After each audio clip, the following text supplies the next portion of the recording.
Ladies and gentlemen, welcome back to the workshop. Today we're going to be continuing work on the chef's knife that I started in the previous video. We're going to start off with some grinding and hopefully get the blade finished up pretty quick. Let's hop into the grinding room and get started.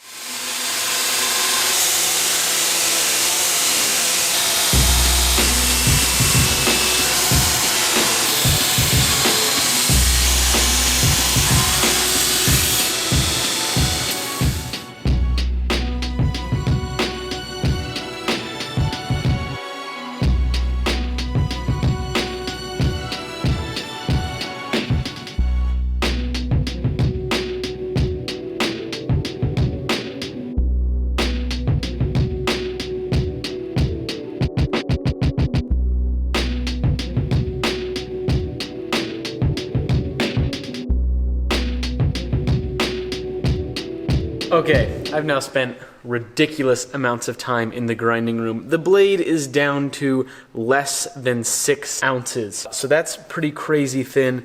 The edge is at less than 1/1000th of an inch. That means it's time to do an S grind. And I have never done an S grind before. I did a couple practice pieces. They did not turn out very well. Basically what the S grind is right now the cross section of that knife looks like this. So as you cut, obviously that's the edge, and basically you've got this drag, that the friction that the blade causes as you're cutting through food, and that's just all the way down the blade. Now what we're going to be doing with the S grind is taking a very, very subtle hollow grind and basically carving in like that. So now your blade cross section looks like that, and so it's kind of an S shape. And so what happens there is that you're not getting any friction from anything right in there, and so the knife is just going to cut a whole lot better. I've got it all set up in the grinding room to use that radius platen. We're gonna go for it. I'm gonna dike him up with the blade and kind of set myself some scribe lines to work to. We'll see how it goes. I'm very, very, very nervous right now, but hopefully I can pull it off. So I'm just gonna give it a shot.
Okay, that was absolutely nerve-wracking, but we have an S-ground chef's knife.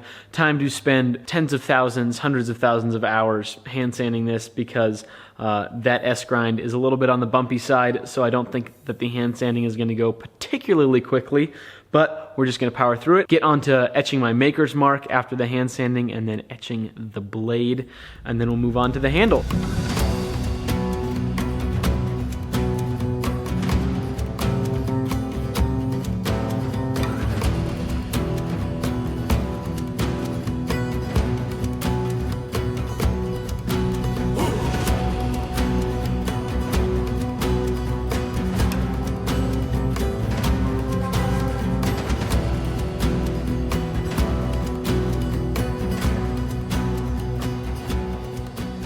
Okay, so I've got the blade hand sanded to 600 grit and the spine rounded out. Now the reason that I round out the spine is that if it's at a 90-degree angle, it's really, really uncomfortable. It digs into your hand after hours of use and can cause hot spots and stuff like that. The spine, round out the heel and choil, and then we'll be ready to move on to the etch.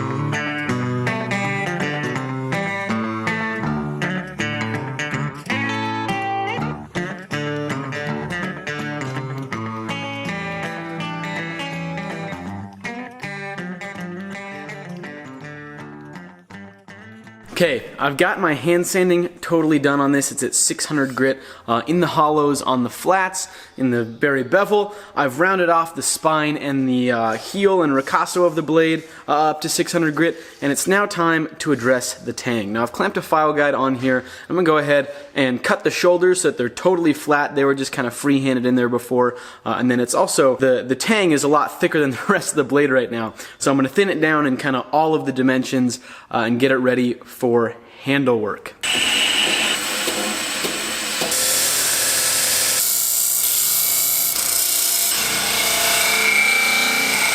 Alright, I've got the blade totally ready for etch now, so it's time to put it in the ferric chloride for about half an hour or so, and that'll etch away the dark steel, the 1080, before I move on to doing my maker's mark here. I'll electro etch this W Stelter maker's mark into the blade, and then I will scrub out all of the oxides on the blade so it'll be totally shiny all the way over before I move on to putting it in some instant coffee. And the instant coffee etches a dark oxide onto the 1080, which makes it black and white, and it's the final finish that we'll have on the blade.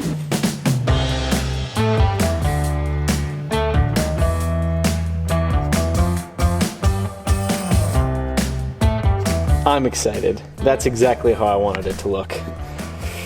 Maybe, no, it looks better than I wanted it to look. It might look too good. We might have to start from scratch.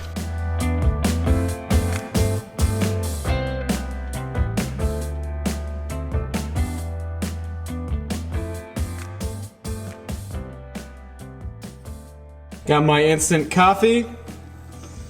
Blade's going in. All right, it's in the coffee. I've looked at it. It's all nice and dark. Blade's pretty much finished, y'all. I just gotta take it out, neutralize it, wipe it down with a little bit of oil so that it doesn't get all rusty. You guys ready? Oh! There it is. Holy moly. That is insane, Will. That looks pretty good. I'm pretty happy with that. No complaints over here. What about all the cuts on your hands from it? Are you complaining about that? Wow. Not too shabby.